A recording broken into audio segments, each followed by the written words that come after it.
Yo, yo, yo, what's cracking, everybody? So, it's been a little while since I've made a video, but I'm back, I'm bald, and I'm better than ever. Today, I'm going to be revealing to you guys one of the most useful features in FL Studio that is wildly overlooked. And I might as well just drop it on you right now. It's going to be using Aux Tracks when you're mixing. So if you're a little bit more advanced and you already know what an Aux Track is, then this video isn't really going to apply to you. But for the longest time, I had no idea how to use these things. It scared me. Like, I genuinely never used them, and I was really missing out on a lot of really cool stuff that you can do with Aux Tracks. So first up, I just got these two sounds loaded up. I made a little chord progression. We got a keyboard sound and a pad sound. Here's what they sound like dry, no effects on them yet.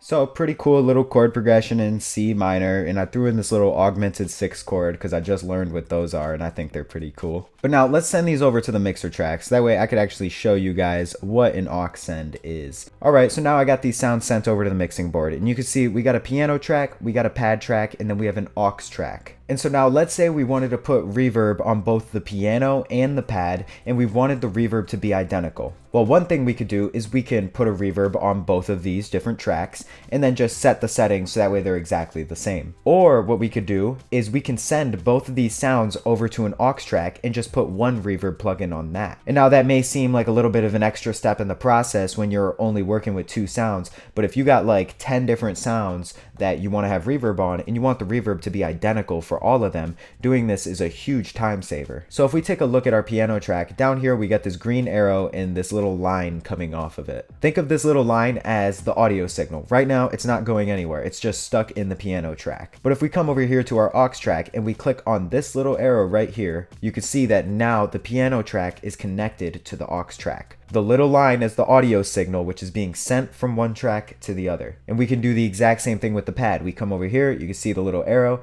we just click on the one on the aux track, boom, now the audio is getting sent over. And it gives you this little mix knob too, which by default is at 100%, so you can turn this up or down to control how much audio is going to get sent from the original track to the aux track. So for the sake of this demonstration, I'm just going to leave both of these on 100%. So now what's happening here is we're actually going to have the sound being played twice.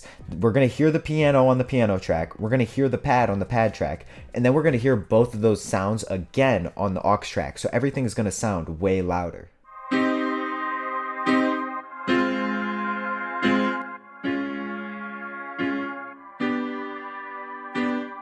You're probably able to notice there that the volume definitely dropped down a little bit once we muted the aux track. So what we're going to do here is we're going to take this aux track and we're going to slap a reverb on it, right? And in our reverb plugin, we want to turn the dry level all the way down and we want to turn the wet up to 100%. And now you can mess with any of the other, parameters if you want to, but just for the video, I'm going to leave them all at default except for the stereo separation. I want to turn that up a little bit. And now that we got this reverb set up, we can actually control how much of the reverb we're going to hear just by turning up or down the volume on the aux track, and it's going to control the reverb level for everything that's being sent over to the aux track. So I'm going to slowly turn up the volume of the aux track and just try to listen for that reverb getting louder.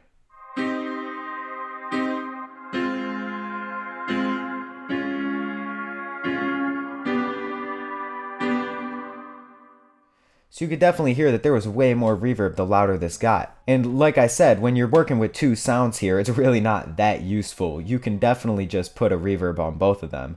But if you got a whole bunch of sounds, this is super handy. And what makes it even more useful is the next thing I'm about to show you, which is automating the aux track. So let's duplicate this pattern a couple times. Let's say we got it playing over, 16 bars. And let's say for the first 8 bars, we don't want there to be any reverb, but then we want it to slowly fade in for the last 8 bars. First, let's find a reverb volume that's going to be comfortable for the first 8 bars.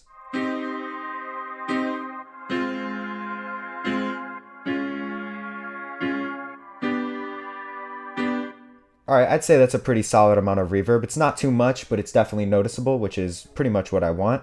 So I'm going to right click the slider and I'm going to hit create automation clip. So now if I copy the value of this point, stick one down right here and paste the value, and then I put another point down right here where the reverb volume gets turned up a lot, and then I copy the value of this point and paste it over here, you're going to hear that the reverb is going to slowly fade in.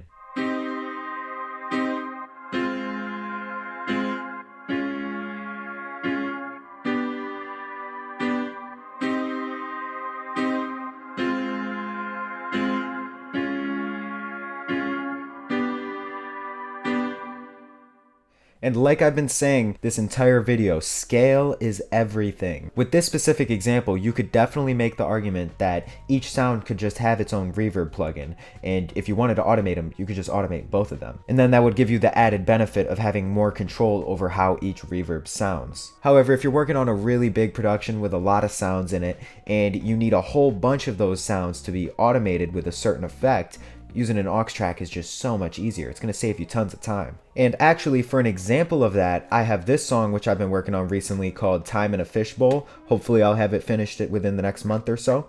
And over here in this little transition from this big epic drop into this more chill beat breakdown section, I wanted all these sounds to have a delay on them and then to have like a little gap in the music where the delay just rings out. Well, I could have put a delay on all these different sounds individually and then automated all of them, but that would have taken me forever, and I'd have to make sure that all the parameters are the same, the delays sound the same, that it's automated the exact same way for each one. It just would have been a huge hassle. So instead, what I did was I took all of these different sounds that I wanted to have the delay, and you can see I just tied them over to an aux send track and automated that instead. Saved me a whole bunch of time. I only needed to work with one delay plugin, and I only needed to mess with one automation clip. And overall, I think it came out sounding pretty nice, honestly. I think it's a pretty cool effect leading from one section of the song into the other.